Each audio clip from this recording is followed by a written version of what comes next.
你绝对没见过这种死法，只是从额头抽出一枚金针，原本30不到的少妇，几秒之内迅速衰败，变成了一具僵尸。萨满告诉死者家属，这不是一具普通的尸体，不能土葬和火葬，而进行特殊的水葬。尸体的脚皱得跟五谷凤爪一样，尸体的脸更是宛如一颗画眉，令人胃口大开。按照印尼当地的风俗，尸体要沐浴，清水流过全身再晾干，叫尸浴流亮。洗完 A 面后，金姐和马婶夫妻尸体正在擦洗 B 面，突然听到一声警告。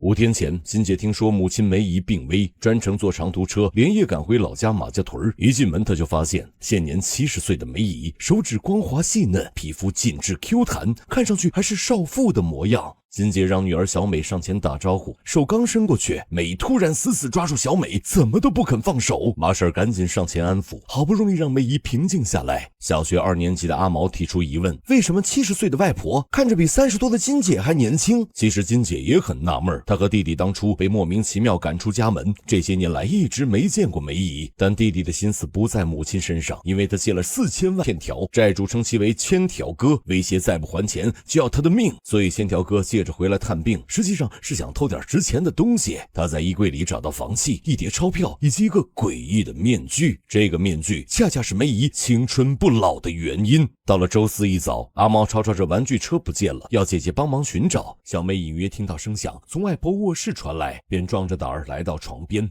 弯下腰膀胱一扫，果然玩具车就在床底。各位别怕，床底下没有鬼，鬼在梅姨身上呢。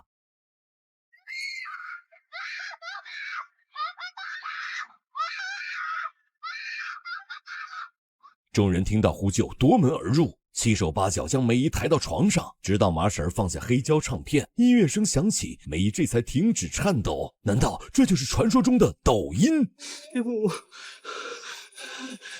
千条哥刚开口喊妈，下一秒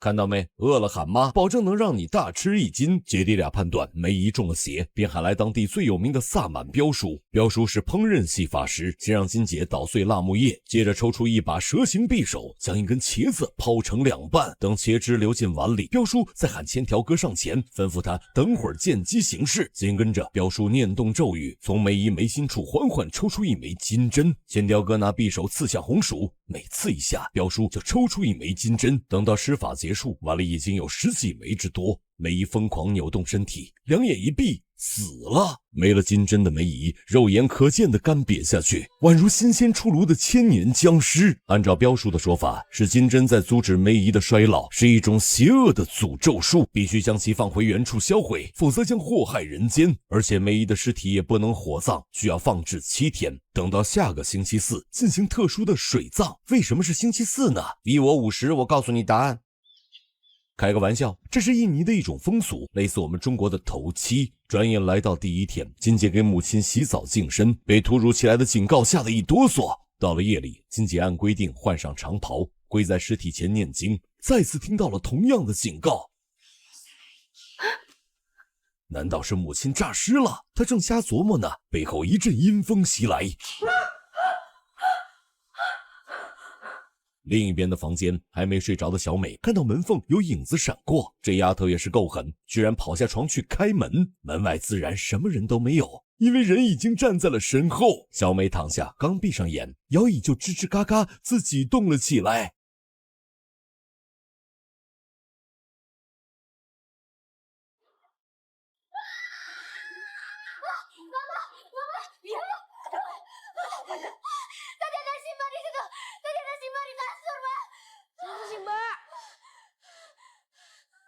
有惊无险的到了第2天，阿毛拿着小美手机开直播，这熊孩子来到书房，躲进衣柜躲猫猫。要知道，这可是恐怖片里阿飘最爱的地方。Honey，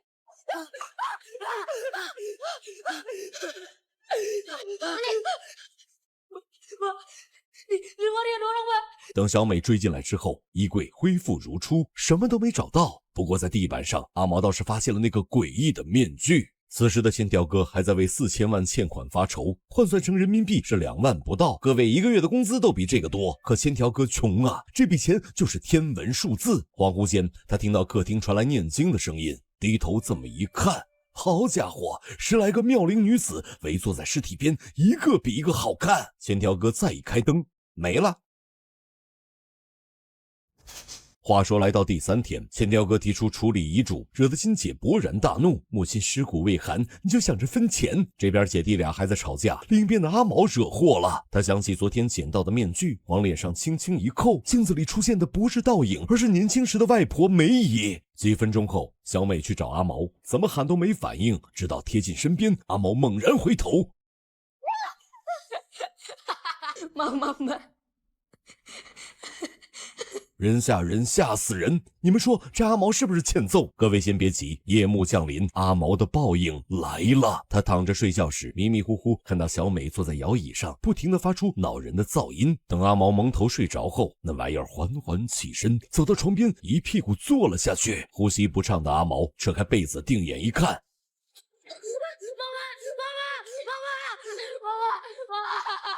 阿毛屁滚尿流跑出去告状，说姐姐扮鬼脸吓他。被吵醒的小美一脸无辜，表示自己什么都没做，刚才一直在睡觉啊。瞥见遗落的面具，金姐大概猜到了缘由，她安慰阿毛，明天就去买车票，老宅子闹鬼不能待了。问题是到了第4天，金姐从马婶口中得知印尼没有12306，不能网上买票，她要去城里线下买票，还得靠马婶带路，来回要1天的时间。闻听此言，千条哥拍着胸脯保证，姐你放心去啊，我肯定照顾好外甥女儿。岂料金姐前脚刚走，千条哥就趁着孩子们打瞌睡，跑去找技师耍朋友。千条哥搂着小蛮腰进屋，屋内粉红灯光一片，和当年的温州洗头房差不多。一觉睡醒，他发现自己浑身赤裸，哪有什么洗头房，四周都是乱葬岗。我看他是坟头找对象，8成是日了鬼了。与此同时，小美和阿毛就可怜喽。闹鬼的大宅子里没有大人，他俩不敢进屋，只好坐在阶梯上等着。实在憋不住了，小美拉着阿毛去上大号，听姐姐在里面半天没动静，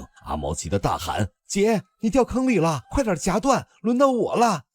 爸，你也让我夹。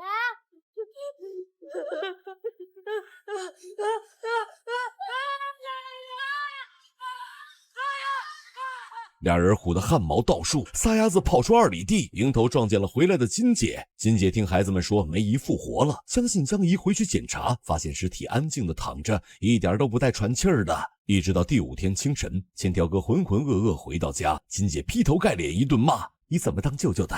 你等着，等今年正月，我带着阿毛去剃头，弄死你个没良心的！千条哥被骂得不敢说话，拿着买的玩具去找阿毛和小美。要说这人吧，好色贪财是真的，可对俩外甥也是真心实意的。中国不是有句古话吗？爹亲娘亲不如舅舅亲。这么一折腾，又到了夜里。金姐凌晨睁开眼，发现小美不在身边。门外的场景可把金姐吓坏了，一群戴着面具的女人，里面还有小美，她们举着手围坐在尸体旁，不停地重复着3个字：不要违背契约，不要违背契约。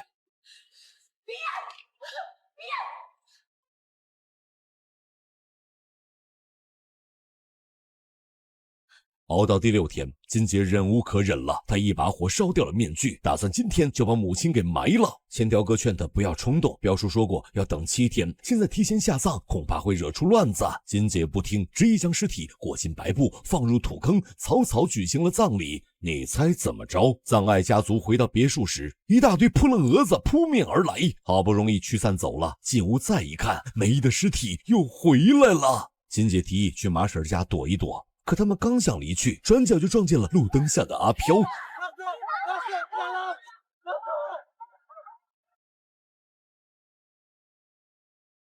他们打死不敢进屋躺着睡，干脆在沙发上凑合一宿。千条哥眼皮刚合上，就感觉到一股恶臭的香味扑鼻而来。那一刻，千条哥睡意全无，他疯了似的逃到屋外，却被阿飘前后夹击，显然是无路可逃了。莫非老子今晚就要交代了？他还没来得及尿裤子，阿飘轻轻一挥手，千条哥凌空飞起，甩进水池，晕死过去。时间终于来到了第7天，千条哥从水里爬起身，完全忘了昨晚发生的事儿。彪叔如约抵达，带领众人来到马家屯附近的一处溶洞。姐弟俩系好裹尸布上的绳索，在彪叔的监督下，将尸体缓缓推进水里。随着经文念诵的结束，这场噩梦可算是结束了吗？看进度条就知道，当然没有啦！轰隆作响的雷雨天，闪电劈的金姐心神不宁。她收拾行李时发现，本该烧成灰的面具依然完好无损，这是怎么回事？鬼使神差中，她戴上面具，刹那间穿越到了1987年。当时的印尼还很穷，梅姨更穷，不仅穷得买不起奶粉，还没有奶水。出生不足月的孩子饿得嗷嗷哭，她实在没辙了，就把孩子当成了祭品。具体做法如下：将孩子放到祭台上，用锤子猛击钢钉，戳穿心脏后，便能和恶魔进行交易，保佑他以后的生活可以富足美满。作为交易凭证，恶魔选择了钉钉打卡，将10几枚48K 金的钉子打入眉心。那么代价是什么呢？就是等梅姨再次生下金姐和千条哥，要用他俩的命来继续献祭。所以等到上初中时，梅姨就把姐弟俩扫地出门，用这种近乎绝情的方式保护了他俩的性命。这也是为什么梅姨死后化作地缚灵，一直警告他俩快走。直到此时，面对面隔着一面镜子，梅姨对金姐说出了全部真相。Balekno susu ke ibu nang panggone ibu njupuk susu. Jurndang, remukan topeng kuwi. Cepet lunga saka kono. Aja nganti bali mrono meneh. Aja telat. Sadurunge 7 dino. 可惜他说的有点晚了。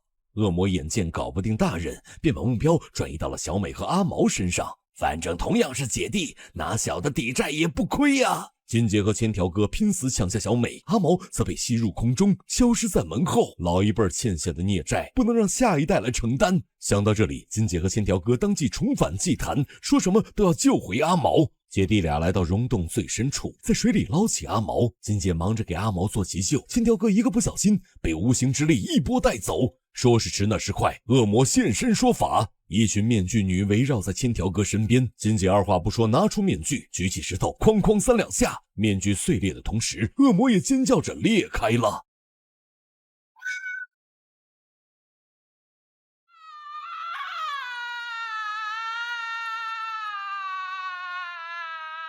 千条哥见状开心极了，这下有救了。然后搞了半天，这恶魔是伏地魔，专杀家里的男丁啊！直到最后，金姐也没捞回弟弟，千条哥永远沉没在水底，成为母亲梅姨交易的筹码。这部印尼的新作7天之前想要传达的，就是茨威格在《断头皇后》里写下的那句名言。当时他还很年轻，不知道所有命运的馈赠都已经暗中标好了价格。如果屏幕前的你也和梅姨一样风华正茂，也在和恶魔进行肉体或灵魂的交易，听书一句劝，收手吧，年轻人！交易背后的价格，没人可以承受得起。今天的故事就先说到这儿。如果你觉得有些许感悟收获，有些许放松快乐，还请点赞、收藏、加个关注，支持一下。我们下期视频不见不散。